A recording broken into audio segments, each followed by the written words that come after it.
Good evening everyone and welcome to Gundam News. And this week there is going to be a lot of stuff to cover. The big news was definitely the release of the second trailer of Hathaway's Flash, and for the most part everything looks really well animated. We're even going to see Amuro in the movie, who will be voiced by his original seiyuu. But for anyone who's hoping for Amuro to make like a full-on return, he's most likely just going to be like a new type ghost or like in a flashback, or he's going to be a voice in Hathaway's head. And as for Hathaway himself then, is this movie going to try to redeem Hathaway and turn him into a badass? No way, damn. Anyways, the only thing I'm slightly less excited about is the use of 3D animation, which for the most part looks really good, but in some instances in the trailer, it still gave me that feeling of it's not quite right, like there was a clashing going on. But for the most part, again, they did a really good job trying to blend in that animation. In addition to that, then we also got some of the main visuals for the movie that look absolutely stunning in their own right. We've got one that shows various characters like Hathaway himself, Gigi Andalusia, Lane Aim with his whip, which he seems to like quite a bit, in addition to just hurting people in general. Yep. Then there's also one with just the Penelope in that pose that we've seen it in quite a few times already. But the way they colored it and they edited this picture makes it look really beautiful. The other Gundam series at the moment then is the live-action Gundam Build Reel, and it turned out quite different from what I was expecting, in a good way. First of all, the 3D Gundams actually look good. I was really worried about these because they didn't show them in the trailer, which led me to believe they were going to be quite bad because why else wouldn't they show them? But I guess they were keeping the best for last because, again, they actually look good, especially for a live-action drama series. And then the combat system is also quite different from what we've seen in the animated Gundam Builder series. First of all, every fighter is standard equipped with VR goggles, so they can see the battle in VR. And then to control their Gunpla, they can choose either to use their phone, like a scrub, full body tracking, like G Gundam, or using a controller, which every MLG player would probably do. And personally, I found it quite hilarious how the main antagonist, who was using his phone, was criticizing the main character for using full body tracking because apparently that's what kids do. You're using your phone. You're not the one to judge. Anyways, the arena they fight in is pretty unique too. Like an army of drones takes off, flies to the location they're going to be fighting, like the real live actual outdoors. And then they like set up the arena they'll be fighting in and they project the Gundams or like mobile suits in them as holograms. So the people who are standing in that actual location can experience the Gundams or the mobile suits fighting as if they were actual mobile suits. And apparently the technology is so advanced that they can interact with the environment. Probably ridiculously expensive in real life, but very cool in series. And all in all, it definitely seems to be worth a watch. Well, shit. This is where I would put my VPN ad if I had one. Fortunately, for those of us who do want to check it out, a channel known as Gundam Boy has gone through the effort of making it not just available for us, but also providing English subtitles, which is very much appreciated, so I'll have a link down below to that video. Another thing then that caught my eye this week was that on April the 9th, 3 Gundam Markers are coming out, and you might be wondering why that caught my eye. Well, one of them is a restock of the discontinued plated silver. And then 2 new ones will also be coming out, Clear Gloss and Clear Matte. Now, I really wonder how these 3 are going to perform, because I'm kind of having a hard time believing the promotional images they're having up here. And I know you can do things with Gundam markers like you don't really paint with the Gundam marker, but you empty them in like one of those little cups and then you paint with them as if they were just normal paint. But the way they're promoting them is just use the Gundam marker itself and you can achieve this result. Especially for the plated silver, I find that if that were true, that would be very amazing. So if anyone has used the plated silver in the past, definitely leave a comment down below because I'm very curious. The clear matte then is one I'm going to try out for myself because I think that could be quite useful. Then if you want to have a nice finished kit without the need for any pens or paint, the metal robot Damashii Barbs loops can be ordered today on websites like Hobbling Japan, linked down below, and I will also have the promotional video linked down there if you need more Barbie in your life. The figure will release in August for 11,000 yen, around $100, and will feature the most die-cast parts in any metal robot Damashii so far, turning this into quite a nice feeling hefty figure. On top of that, it's also got a combination of matte colored pieces and glossy metallic pieces to give it a luxury feeling, as the article describes it, and it comes with an absolutely overwhelming amount of accessories, and I really like what they did with the eye glowing effect part there. And some of the weapons can even be used by the previously released Rex.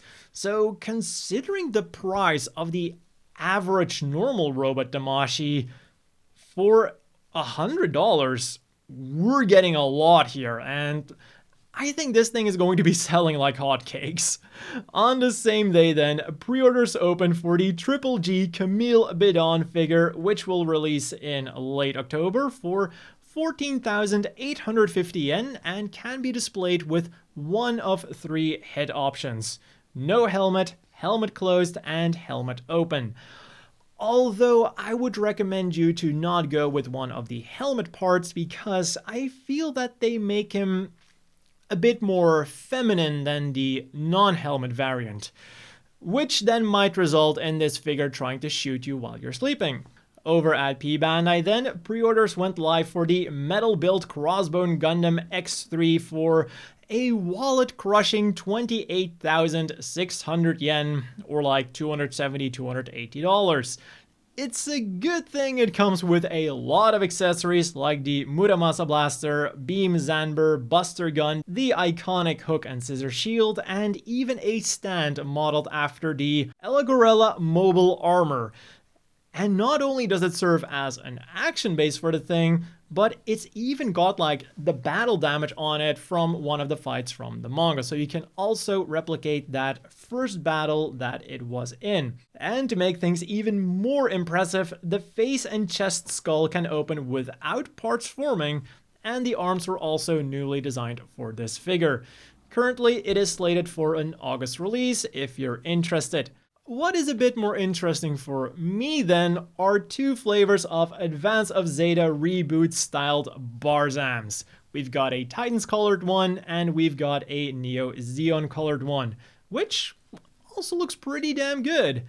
And what really struck me at first is just how good the promotional pictures look like. Looking at it, I felt like I was looking at a high quality figure as opposed to a kit. So kudos to the person who built it, and also kudos to the person who then took the pictures. And as you can see on these very nice pictures, these versions are completely different from the normal Barzam. So it should come as no surprise that it is confirmed that these are completely new kits without any remolding of the older Barzam. Still, 2,420 yen feels really expensive when you consider that the normal Barzam only went for around 1,700. Ouch. If you really want them though, they are currently scheduled for a July release. If you want some more limited models then, the Gundam base has you covered for April.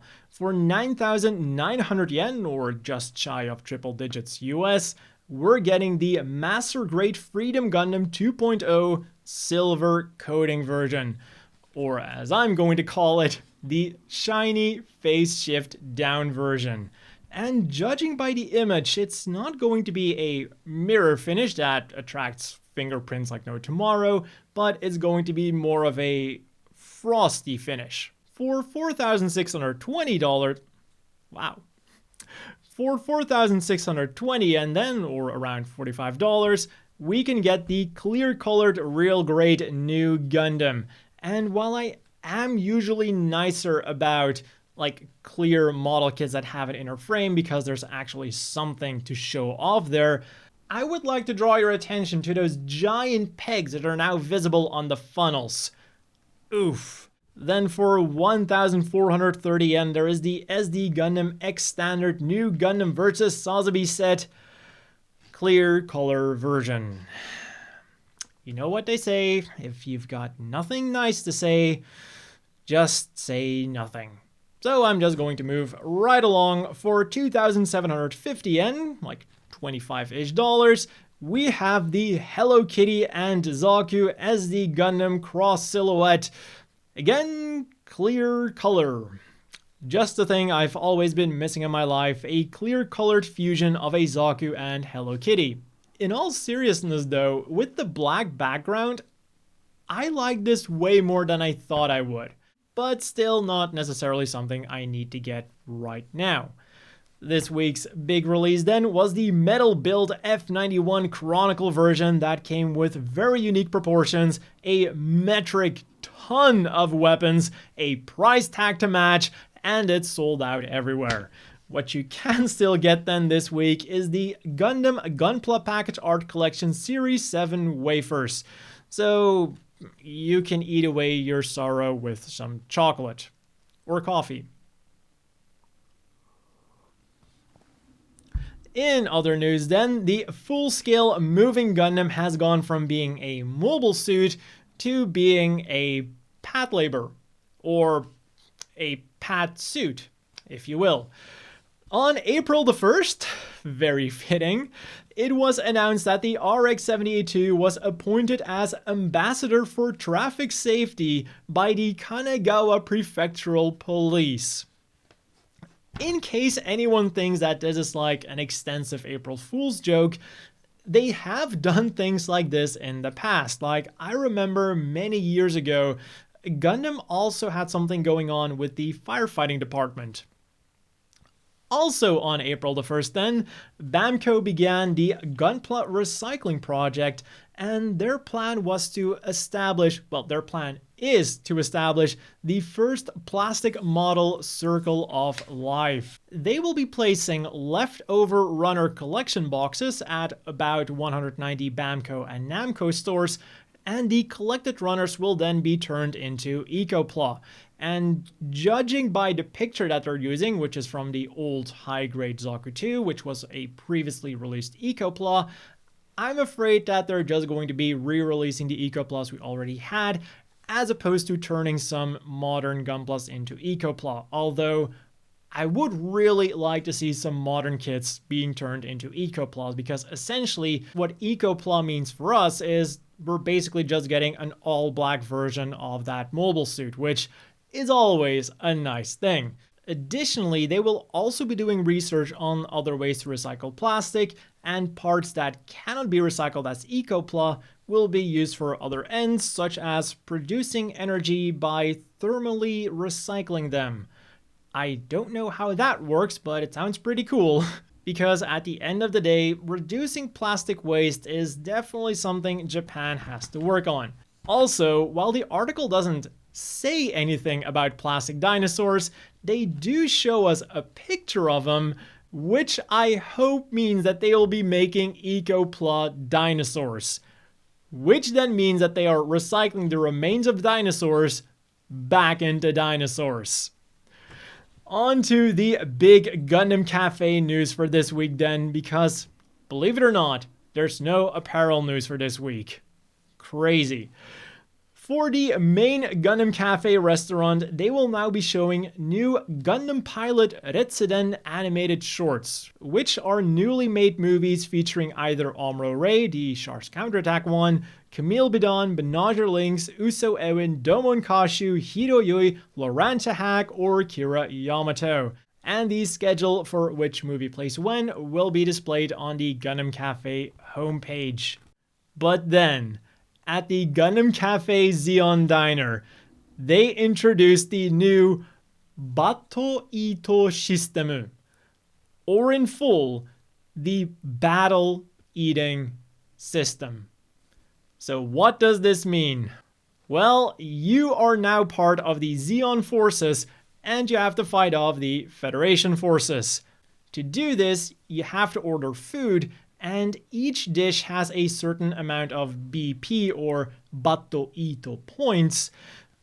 And the higher the BP are, the rarer and probably also the more powerful the mobile suit is you will be summoning to fight against the Federation forces. And call me a cynic, but I am fairly certain that there's going to be a direct correlation between how expensive the dish is and the amount of BP that it'll be worth.